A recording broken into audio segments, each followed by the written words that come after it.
Welcome to the Life with Joey Calvo podcast. I'm Joey Calvo. Check out the website, lifewithjoeycalvo.website. And you'll see previous episodes, how you can support the podcast, the merchandise shop, and the live events where you can purchase tickets. Today's guest is Steve Basford. Steve, welcome to the podcast. Thank you, Joey. A privilege, and thank you for inviting me. All right. And just tell us about yourself, how you got to where you're at right now. I was born at a young age. I have written 4 books. 3 of them are sports-oriented. 2 of them are Ohio State football-oriented. 1 is about my broadcasting experience, called 2001 Games and Counting. I'm actually up to 2,500 games now. And then to take a break from writing about sports, I decided to write about my favorite movie, which is Breaking Away. So other authors who have written sports books, such as John U. Bacon and Mitch Albom, they have digressed. They have broken away from writing sports books. They have written books on other topics. And actually, I can't believe I just compared myself to John U. Bacon and Mitch Albom. Huh. Yeah. Oh. So, what led you to you said you were a sportscaster. I am a sportscaster. You are a sportscaster. Okay. Yes. So you're covering Ohio State football. No, I'm covering Ohio Wesleyan University, which is about 20 miles north of Ohio State. I do their football, I do their basketball, men's and women's. I do their softball and their baseball. And I do high school sports for a local high school, Dublin Jerome High School. Okay. And you've been doing that for, you said, over 20 years. Is that correct? Oh, actually, I did my first game way back in 1975. Okay, so you're over 50 years on it. Congratulations on that. So what led you to write these books? Well, you're supposed to write about things that you know about, plus your favorite topics. And I have a great passion for Ohio State University football. As I said, I've written 2 books about them. Mm-hmm. I'm actually on the stats crew for home games at Ohio State University. So I've been on the stats crew since 1993. Back in the 80s, I did the stats for WOSU television. We did them on a tape delay. And a couple years before that, I did the stats for Warner Cable Television. So I've been doing the stats for Ohio State University football pretty much since 1978, except for a couple of years off. And again, Ohio State University is my passion, football. The last home game I missed was in 1970, except for the COVID year. Okay. And so explain about the books that you wrote. Okay, the first one is called Buckeye Memories, and it covers every game from 1968 through 2020, every game. Plus, I have tons of stories to tell because, as I said, I'm on the stats crew, and back in the 80s, I was with WOSU television. I got to travel to road games, a few road games, on a very small plane. Sometimes they were 6-seaters. Sometimes the biggest one's an 8-seater. And I tell the story that luckily, one game I did not get to go to was in 1983. Ohio State was playing a monumental game at Oklahoma. And first the producers said, you can go with us to Oklahoma. And then a couple of days later, unfortunately, they said, sorry, you can't go. And I was okay with that because the night before the game, I got a kidney stone. So that turned out all right. And then my next book about Ohio State University football is about the magical 2002 national championship. The improbable national championship came out of nowhere. The Buckeyes went undefeated, won a double overtime game against Miami for the championship. I was fortunate to go there. As I said, my third book is called 2001 Games and Counting. And then my latest book, as I said, about my favorite movie, Breaking Away. Okay. And so for those that are not into um, that are not into what Break It Away is, can you explain more about it? I'd be glad to. It takes place at University of Indiana, Bloomington, Indiana. You have 4 young men out of high school who have no direction. Mm-hmm. They don't want to go to college. They spend their days swimming at the quarry. Mm-hmm. And when they're not doing that, they'd like to go into town and mix it up with the college students. So there's a big gap strata-wise between the townies whose parents worked in the limestone quarries, and the limestone was used to build several buildings, monumental buildings across the country. So you've got these 4 men. Every once in a while, they go into the campus and they mix it up with the rich college students. Mm-hmm. And eventually it comes to a fight in the dining hall. And the university president, who actually was played by the university president, Dr. John Ryan, Mm-hmm. he says, okay, we're going to settle this. We're going to let the young men compete in the Little 500 bike race. By the way, one of the local boys is Dave Stoller, and he's a bike aficionado. He wins races. He's the only true biker Mm-hmm. on the team. But they get to compete in the Little 500, which takes place in every April. I was able to go last year. It's a 200 lap race for 50 miles. It's a relay race. And so the boys compete in the race. Do they win? You'll have to find out. But the other story is that Dave Stoller pretends that he is an Italian exchange student, and he cozies up to the very glamorous Robin Douglas, pretends he's an exchange student. Mm-hmm. And so he's trying to maintain that identity. And finally, he confesses to Catherine. She slaps him. Mm-hmm. But all turns out well in the end on many levels. Okay. If anybody has any questions for Steve, please put them in the chat, please, because so that way he can answer them for you. So, all right. So you wrote 3 books about Ohio State, and you wrote a 4th book about the movie Break It Away. And you mentioned that Break It Away is your favorite movie of all time. What else interests you in reference to um, in reference to being an author? Movies are my second passion. So I've started writing about another movie, and I've started writing. I'm almost done with another book, again about football. But if I could digress for a minute, Yeah, go ahead. to tell you how popular Breaking Away is, I have found 735 events since the movie came out in 1979. The movie is still going strong. Mm-hmm. In the last 2 years, 91 events. Mm-hmm. So far this year, 36 events. It'll be shown this Saturday in Hamilton, Montana. Yes, Hamilton, Montana. In September, it'll be shown in France. It's very popular in France. I connected with a distributor in France who said that he distributed to 200 screenings in France. That was a few years ago.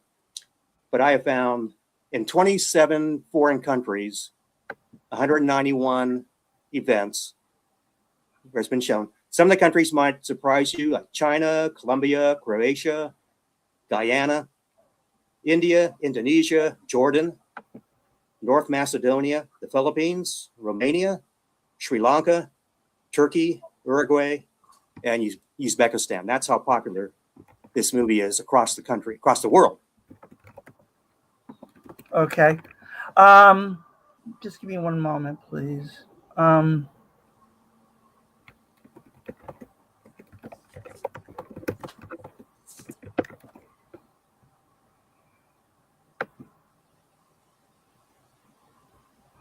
Okay. So, you wrote about, like I said, you wrote all these books, and you're now going into another movie, um, book wise. Um,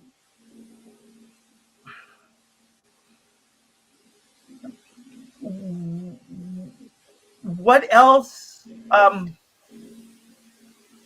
I really don't have many questions in reference to it because um, Well, you know, let me tell you more about Breaking Away. yeah, you could please, you could talk about everything you want. This is really about you, in reference to it.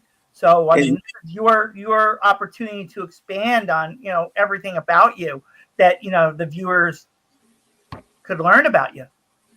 Breaking Away won the Oscar in 1979 for the best screenplay. It was nominated for best movie and is up against Apocalypse Now. Is up against Kramer versus Kramer, which won the Oscar. Mm-hmm. Norma Ray and all that jazz. So I like to point out that the movies of the 70s Mm-hmm. were pretty dark. You had the Vietnam War. Yeah. You had The Godfather, which I loved. Yeah. I watched that. Yeah, I You did watch have that, and I watched. I don't remember if I watched Apocalypse Now. I remember I watched some movie during that time. I just forgot which one. I remember seeing the horror movie Grizzly in '76, but I was like 5 years old. Um, and which when I you had did, the yeah, and then when I did go to the movies, I mean, usually I was with my brother and sister or someone else in reference to it. So I mean, there wasn't. I don't remember all the movies that I really got to see back then in reference to it. But well, you had the Exorcist, you had Jaws. I saw Uh, Jaws. Okay, I do remember seeing Jaws. I do remember seeing Jaws. and it's been pointed out that this movie kind of kickstarted the teen movies of the 80s Mm-hmm. of John Hughes. Yeah, So Footloose again, and all that. Yeah, I remember Footloose and that. I did get to see that. Um, yeah, most of the teen movies I did get to see. Um, Footloose, um, Fast Times at Ridgemont High. Um, which later, no, that was '90s. In reference to that 90s, but in reference to the teen movies, Footloose and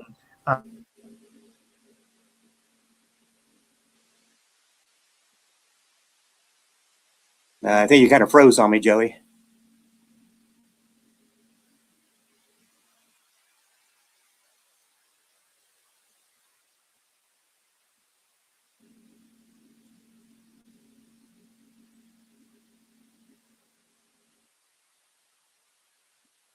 that's what happens when you have T-Mobile for home internet. There we go, we're back.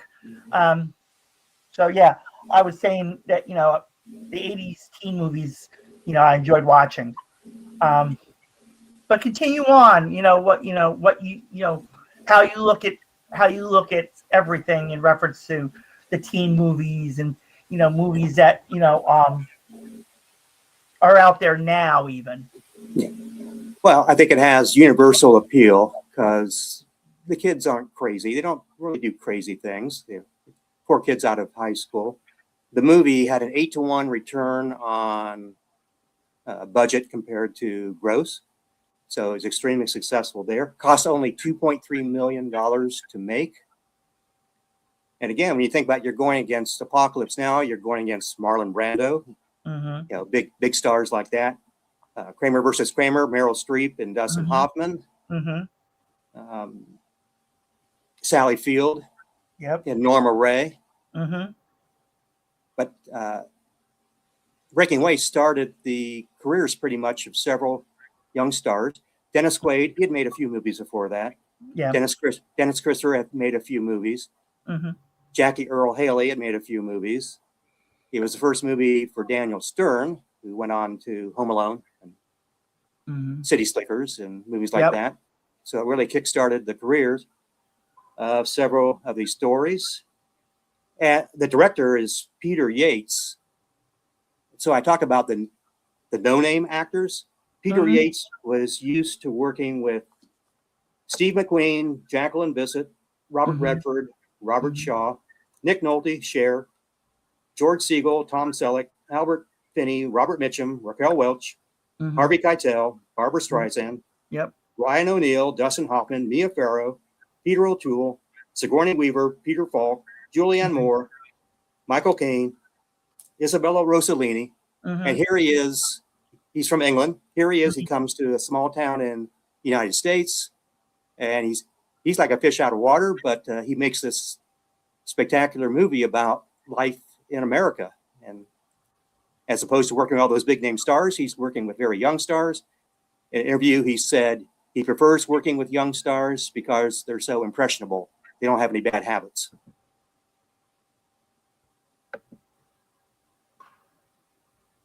Okay.